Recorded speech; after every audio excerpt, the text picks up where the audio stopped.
Fala galera, tudo bem? Bem-vindo, bem-vinda a este canal. Se não é inscrito, se inscreva. E hoje eu quero falar para você de uma treta que rolou no século XIX. Está registrado no livro de Machado de Assis, em Dom Casmurro. Eu convidei uma querida amiga, psicóloga, para a gente tratar dessa questão do feminicídio na literatura de Dom Casmurro, ou tentativa de feminicídio, né?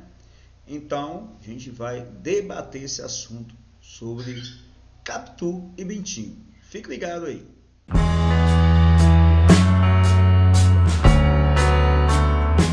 Pois é, meus queridos, hoje eu tenho o prazer de trazer para vocês um seminário que fizemos tratando de Dom Casmurro, uma obra literária, uma das mais debatidas no mundo inteiro, que não vamos deixar de não tratar dela aqui no canal. E minha colega psicóloga Daniele Miranda, assim como a professora Silvia Maximiliano, iremos tratar do assunto nesse vídeo, ou seja, vou trazer para você um seminário, um fragmento do seminário em que tratamos desse assunto. Prazer de revisitar o livro, né? Tinha muitos anos que eu havia lido o livro, acho que foi em 2006, 2007, então já estava navegando por águas que não pertenciam mais a Dom Casmurro, porque a mente da gente vai se perdendo, né? Algumas informações importantes literárias lá. Por exemplo, eu tinha me esquecido que o Ezequiel, filho de Capitu, tinha morrido. Nem me lembrava mais que ele havia morrido lá em Israel, né, fazendo seus trabalhos de arqueologia lá. Então, mas foi muito legal revisitar. E falando especificamente do nosso assunto aí, que é o ciúme, geralmente o ciúme começa antes do casamento. O ciúme não começa depois do casamento. O ciúme começa antes do casamento. E a gente pode ver isso tranquilamente em Dom Casmurro, quando o narrador começa a nos mostrar os ciúmes doentio do Bentinho, né? Quando ele começa a ter ciúme, se não me engano, do tio dele. Parece que o tio lá viu o jeito dela andar e ele ter muitos ciúmes, né, do elogio que foi feito a ela. E claro que o caseiro da casa, o agregado deles lá, né, sempre, se tem alguém puder colocar uma isca de fogo no seu pavio, né? Seu pavio já é curto, tem que ter alguém lá para poder por mais acender seu pavio. E tem lá o agregado dele, que é o conselheiro nato, né, de Bentinho, que está ali sempre falando, olha, ela tem o olho de ressaca, olha, ela tem o olho oblíquo, olha, ela faz isso. Cuidado com essa menina, essa mulher não é mulher para você, não. Claro que tem a questão aí da pobreza, né, que é a classe social distintas também, inserido nesse contexto, que fez ele, né, a família rejeitar ela em princípio, né, principalmente o agregado, que eles queriam uma mulher da alta sociedade para ele, né? E não alguém lá da infância periférica, que mora na periferia do capitalismo lá e não seria a mulher ideal para ele.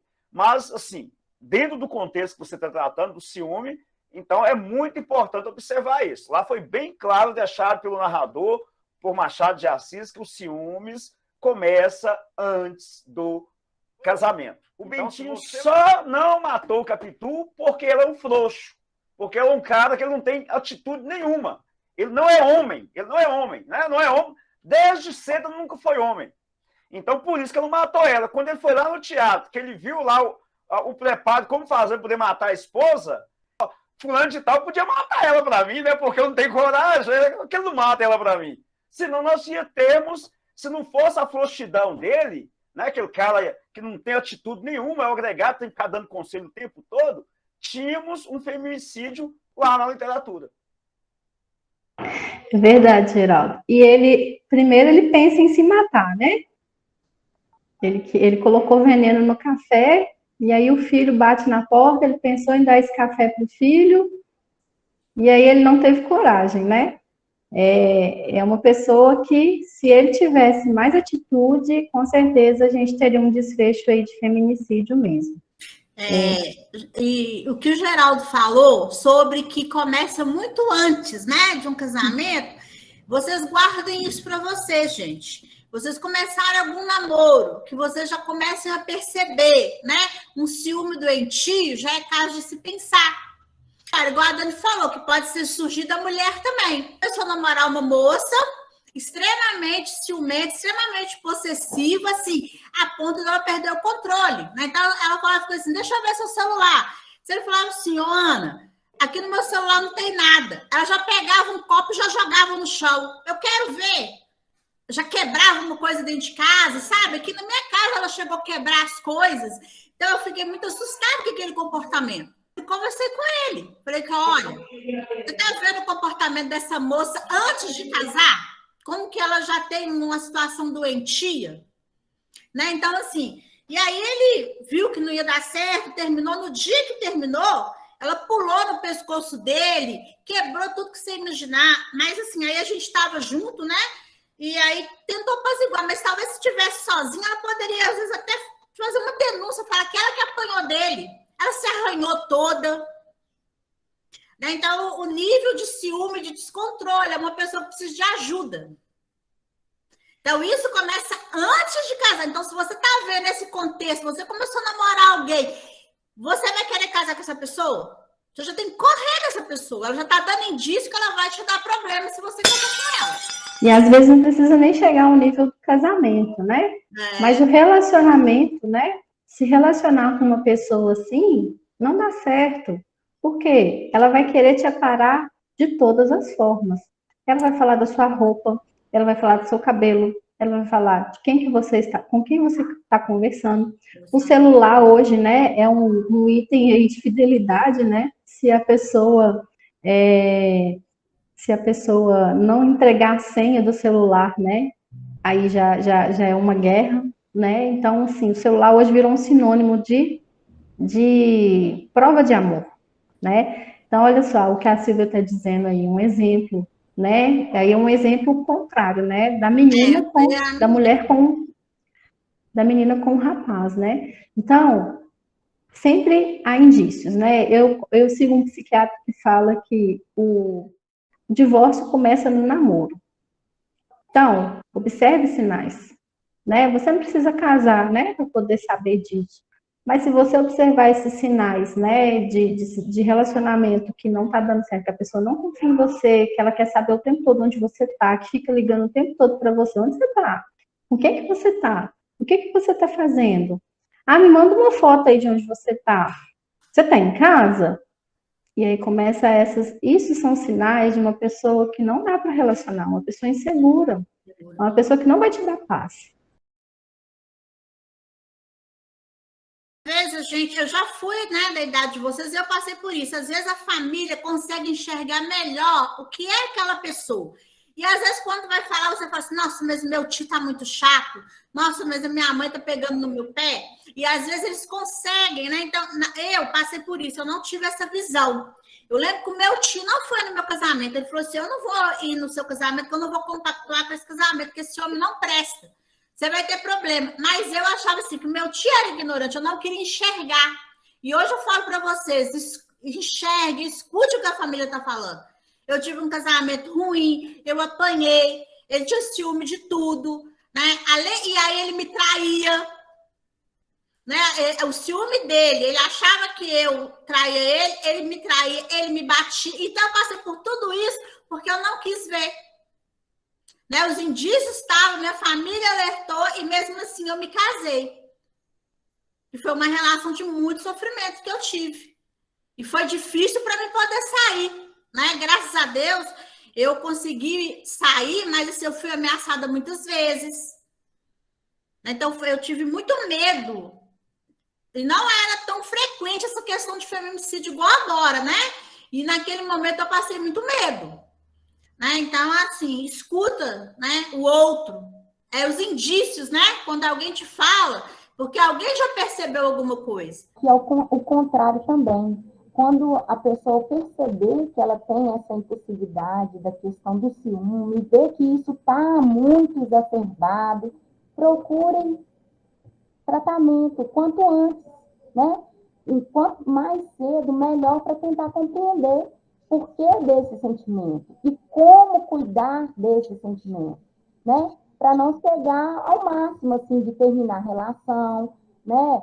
E para tentar ter uma vida mais saudável aí nos relacionamentos. De sofrimento, Então, né? Porque aquele que tem o ciúme, ele sofre também, né? Ele vai sofrendo, vai adquirindo ali um sofrimento que ele não nem necessitava, porque ele começa a enxergar fantasma. E começa a ver aquele peso nas costas, né?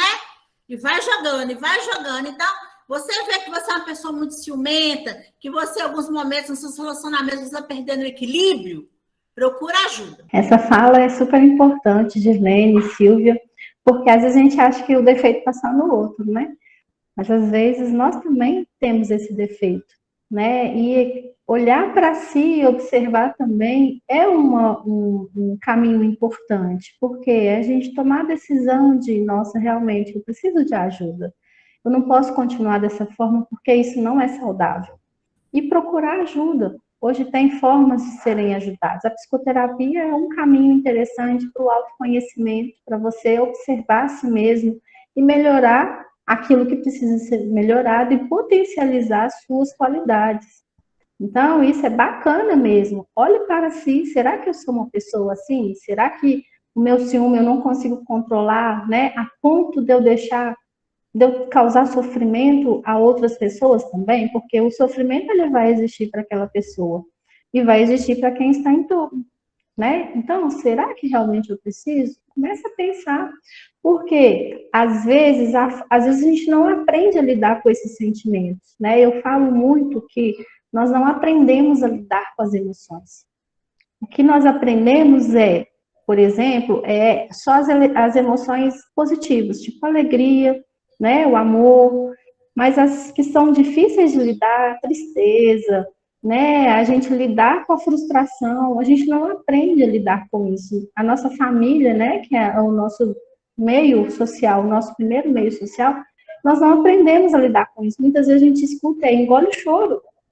Para de chorar. Para que você está chorando? Você está fazendo charminho?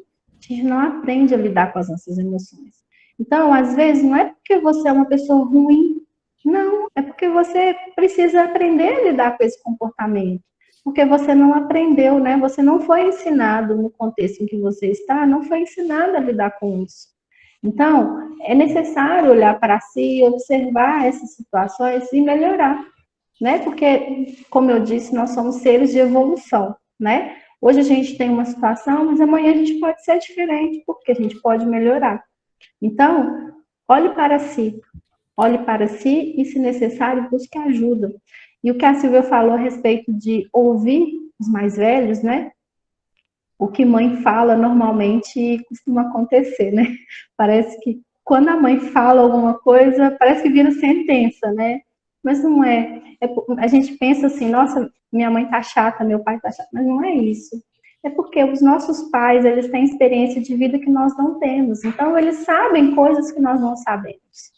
Então, às vezes, assim, a fase que vocês estão vivendo é uma fase de achar que o adulto, né, da casa tá pegando no pé, mas ele tá fazendo isso pro seu bem, né? Lá na frente você vai ver que tudo que seus pais estão fazendo por vocês, ou seus responsáveis, é para o seu bem, é para você melhorar, é para você não cair em ciladas.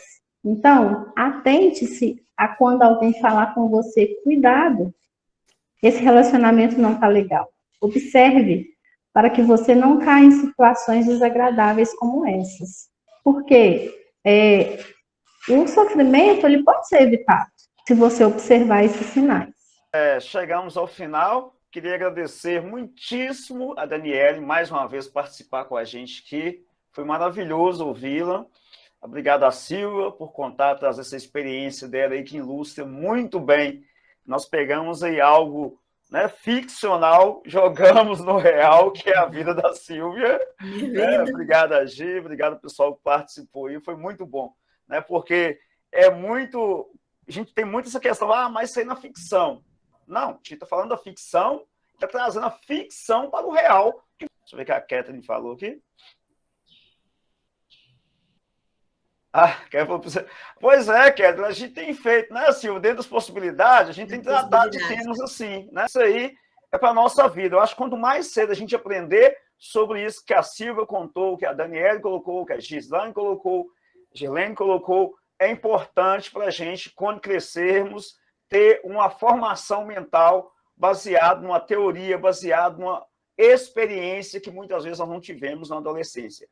E cuidado com seus amiguinhos José Dias da vida, porque o José Dias só vai te jogar no buraco. Foi isso que ele fez com a vida do Bentinho, né? É um cidadão que nunca teve vida autônoma, provavelmente deve morar de aluguel lá na casa, não tinha condição de pagar aluguel, ficou morando de agregado a vida toda e só infernizava a vida. Era um falso conselheiro. Meu amigo José Dias, amaríssimo, magérrimo, amiguíssimo, né? Tudo dele é íssimo, né? Ele é adorar superlativo. Só que é um cara que só te joga no buraco. Tem muita gente que tem José Dias na vida e não sabe... É amigo da onça, isso mesmo, Ana. Então tem muita gente que tem José Dias na vida dele. Quando o pai fala, mas você é meu pai, meu amigo fulano de tal. Então vai lá pedir conselho com esse amigo José Dias e acaba indo para o buraco e não ouve a família, como a Silva muito bem colocou aí.